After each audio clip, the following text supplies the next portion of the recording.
Irrigation ప్రాజెక్టుల విధ్వంసం పేరుతో ఈ ప్రతిపక్షంలో ఉన్నప్పుడు చంద్రబాబు నాయుడు గారు, అంటే ఎన్నికలు సమీపిస్తున్న నాకు తెలిసి ఒక 5-6 నెలల క్రితమే అనుకుంటా, అప్పుడు ఆయన రాష్ట్ర వ్యాప్తంగా పర్యటనలు చేశారు. ఎందుకంటే ఇరిగేషన్ డిపార్ట్మెంట్కి అసలు నిధులు లేవు, అక్కడ మెయింటెనెన్స్ లేదు, డబ్బులు అలాట్ చేయట్లేదు జగన్మోహన్ రెడ్డి, గాలికి వదిలేశాడు. సో ఆ డిపార్ట్మెంట్ మొత్తం ఈరోజు అంటే కొన్ని ఇరిగేషన్ ప్రాజెక్ట్స్ చివరి దశలో కూడా అలా పెండింగ్లో పెట్టేయడం ఆయనకి మరి నచ్చలేదు అనుకుంటా. సో ఆ రోజు రాష్ట్ర వ్యాప్తంగా పర్యటనలో భాగంగా పొంగనూరు దగ్గర మనం చూసాం, అంగళ్ళ గ్రామం దగ్గరికి ఆయన పర్యటన అలా ఆ దారి అంతా వెళ్తుంది. సడన్గా రాళ్ల దాడి చంద్రబాబు నాయుడు గారి మీద జరిగింది. అంటే రాళ్ళు తగలకపోయినా రాళ్ల దాడి అయితే జరిగింది. ఈ రాళ్ల దాడి చంద్రబాబు చేయించాడని రివర్స్ కేసు, చంద్రబాబు హత్యాయత్నం కేసు చంద్రబాబు నాయుడు గారి మీద నమోదు చేసేసారు. ఇప్పుడు ఆధారాలు పట్టుకొచ్చి చూపించండి అంటే ప్రభుత్వం మారింది, ఇప్పుడు ఆధారాలు పట్టుకొచ్చి చూపించి చంద్రబాబు నాయుడు గారి కేసు మీద ఉన్న కేసుని అలాగే ఉంచుదాం, ఆధారాలు పట్టురండి ఫస్ట్ అని అంటే ఆధారాలు తీసుకురావట్లేదు.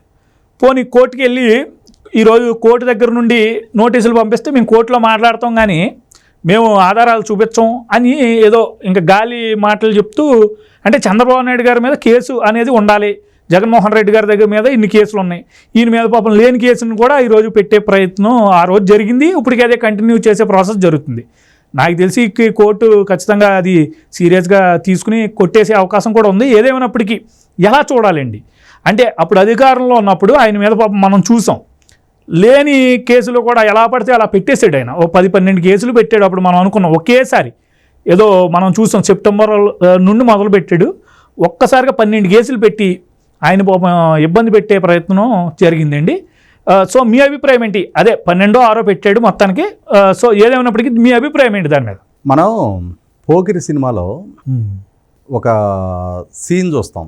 ప్రకాష్ రాజు తనతో ఉన్న ఒక లేడీ క్యారెక్టర్ని గిల్లుతాడు.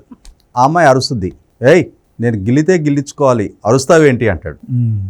అట్లాగే జగన్మోహన్ రెడ్డి ప్రభుత్వ హయాంలో కూడా వాళ్ళు రాళ్ళు విసిరితే రాళ్లతో కొట్టించుకోవాలి, వాళ్ళు కర్రలు తీసుకు కొడితే కర్రలతో కొట్టించుకోవాలి, వాళ్ళు కేసులు పెడితే జైలుకి వెళ్ళాలి. అంతేగాని మా మీద రాళ్ళదాడి జరిగింది అని చెప్పని నువ్వు కేసు పెట్టే ప్రయత్నం చేసావు అని అంటే వీళ్ళే రివర్స్ కేసులు పెడతారు, మా మీదే రాళ్ళదాడి చేశారు అని చెప్పని.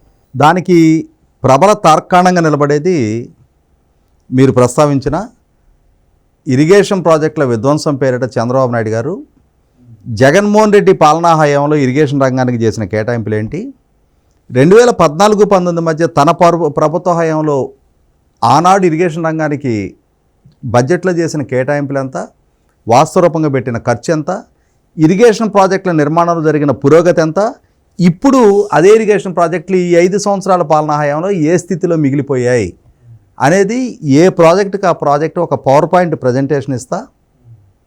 52 సీట్లున్న రాయలసీమలో 49 సీట్లు జగన్మోహన్ రెడ్డికి ఇచ్చి గెలిపిస్తే అదే రాయలసీమ ప్రాంతానికి చంద్రబాబు నాయుడు గారు 12,000 కోట్లు కేటాయింపులు చేసి ఖర్చు పెడితే జగన్మోహన్ రెడ్డి కేవలం 2,000 కోట్లు మాత్రమే ఖర్చు పెట్టిన అసలు సిసల గణాంకాలను ఎప్పుడైతే రాయలసీమ ప్రజల ముందు పెట్టారో జగన్మోహన్ రెడ్డికి అరికాళ్ళల్లో చెమటలు పట్టడం మొదలైనవి.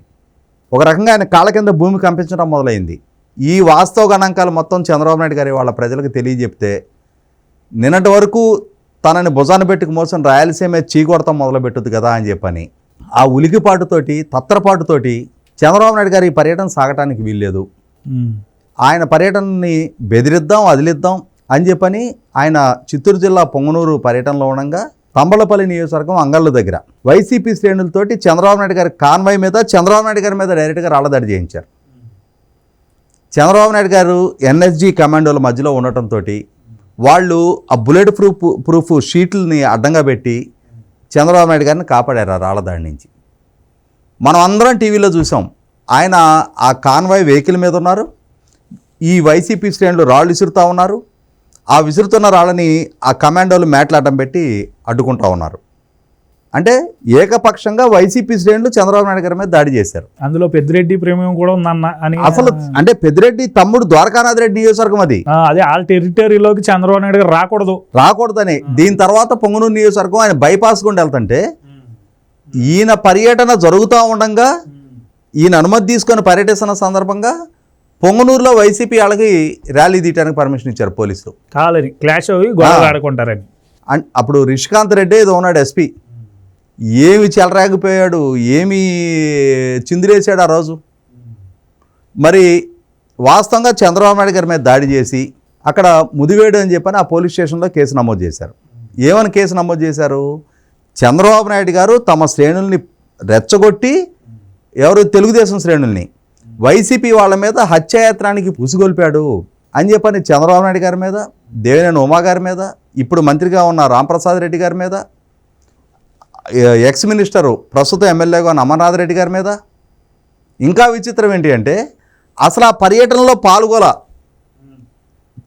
కడప జిల్లా పార్టీ అధ్యక్షుడు పాలిట్ బ్యూరో మెంబర్ శ్రీనివాసరెడ్డి, వాసు అంటారు ఆయన్ని, వారి సతీమణి ఇప్పుడు కడప ఎమ్మెల్యే మాధవిరెడ్డి గారు, ఆయన్ని కూడా కేసులో ఇన్వాల్వ్ చేశారు.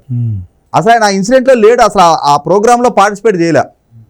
అంటే ఏం లేదు, వాళ్ళు పేర్లు రాసుకొచ్చారు, ఒక 20 మంది, ఊరు మందే తోసేయి, ప్రభుత్వం మందే, ఎమ్మెల్యే మనోడే, జిల్లా మంత్రి పెద్దిరెడ్డి రామచంద్రారెడ్డి, ఎంపీ మిథున్ రెడ్డి, ముఖ్యమంత్రి జగన్మోహన్ రెడ్డి, కేసులు కట్టేయి. ఉమాపతి రెడ్డి అని చెప్పని అక్కడ స్థానిక మార్కెట్ యార్డ్ చైర్మన్, ఇతగాడు వెళ్ళి ఫిర్యాదు చేశాడు, మేము అమాయకులం, ఆణిముత్యాలం, స్వాతముత్యాలం, చంద్రబాబు నాయుడు తన శ్రేణుల్ని ఉసుగొల్పి మా మీదకి దాడికి పంపించి మమ్మల్ని గాయపరిచాడు, పదునైన మారణాయుధాలతో మమ్మల్ని హత్య చేసే ప్రయత్నం చేశారు అని చెప్పని హత్యాయత్నం కేసు నమోదు చేశారు. ఈ కేసు పూర్వపరాలు రాష్ట్ర ప్రజలు మొత్తానికి తెలుసు. ఈ కేసు పెట్టే నాటికి అప్పటికి చంద్రబాబు నాయుడు గారి మీద ఇంకొక వేరే 5 కేసులు నమోదు చేశారు. ఆయన స్కిల్ డెవలప్మెంట్ కేసులో కరప్షన్ చేశాడు, అవినీతికి పాల్పడ్డాడు అని ఒక కేసు, ఇన్నర్ రింగ్ రోడ్ అంశంలో అవినీతికి పాల్పడ్డాడు అని ఒక కేసు, ఇసుక పాలసీలో అవినీతికి పాల్పడ్డాడు, ప్రభుత్వ ఆదాయానికి గండి కొట్టాడని ఒక కేసు, మద్యం పాలసీలో అవినీతికి పాల్పడ్డాడని ఒక కేసు, ఫైబర్ నెట్ అంశంలో కుంభకోణానికి పాల్పడ్డాడని ఒక కేసు, వరుసపెట్టి ప్రివెన్షన్ ఆఫ్ కరప్షన్ యాక్ట్ కింద కేసులు నమోదు చేశారు. ఈ కేసులు నమోదు చేసే ప్రాసెస్లో కూడా ప్రివెన్షన్ ఆఫ్ కరప్షన్ యాక్ట్ మీద కేసు నమోదు చేయాలి అని అంటే ముఖ్యమంత్రిగా ఆయన విధులు నిర్వహించిన సందర్భంగా ఆయన అవినీతికి పాల్పడ్డాడు అని చెప్పని ఆరోపణలతోటి కేసు నమోదు చేస్తున్నారు. అవినీతికి పాల్పడ్డాడనే సాక్ష్యాధారాలను ఎదురుకు పెట్టి చంద్రబాబు నాయుడు గారు ఈ సాక్ష్యాధారాలతోటి ఆయన ఈ నిర్ణయం తీసుకున్నారు. ఈ నిర్ణయంలో లబ్ధిదారుల దగ్గర నుంచి ఆయనకి అవినీతి డబ్బు ముట్టిందనే ప్రూఫ్ గవర్నర్ గారి దగ్గర చూపించి, గవర్నర్ గారి దగ్గర నుంచి 17A కింద అనుమతి తీసుకొని అప్పుడు కేసు నమోదు చేయాలి. ఈ ప్రాసెస్ ఎక్కడా ఫాలో కాల.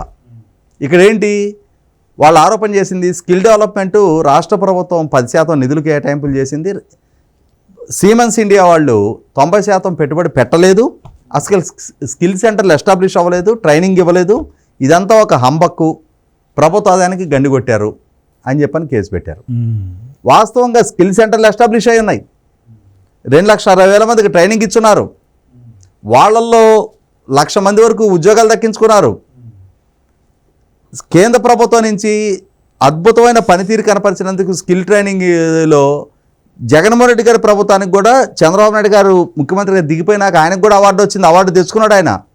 అయినా సరే స్కిల్ సెంటర్లు ఎస్టాబ్లిష్ అవ్వలేదు అని కేసు పెట్టాడు. ఇన్నర్ రింగ్ రోడ్డు ఫామే కాల, ల్యాండ్ అక్విజిషన్ జరగల, కానీ ఇన్నర్ రింగ్ రోడ్డు ఏర్పాటులో అవినీతికి పాల్పడ్డాడు అని కేసు పెట్టారు.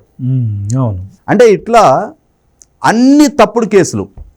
ఇవాళ ఈ తప్పుడు కేసులు అని చెప్పని నిర్ధారణకి అన్నం మొత్తం పట్టుకోవాల్సిన ఒక మెతుకు పట్టుకున్నా తేలిపోద్ది అనడానికి జగన్మోహన్ రెడ్డి గారి ప్రభుత్వ హయాంలో నమోదు చేసిన ఈ తంబలపల్లి దగ్గర అంగళ గ్రామం దగ్గర ముదివేడు పోలీస్ స్టేషన్లో నమోదైన ఈ సెక్షన్ 307 కేసు, ఉమాపతి రెడ్డిని పోలీసులు మరి కేసు నమోదు చేసావు కదా, మరి ఆయన హత్యాయత్నం చేయించినట్టు నీ దగ్గర సాక్ష్యాధారాలు ఏమన్నాయో చూపిమనంటే ఏం లేవు. అసలు అతను వచ్చి విచారణకే సహకరించట్లా, పోలీసులు పిలిస్తే స్పందించట్లా.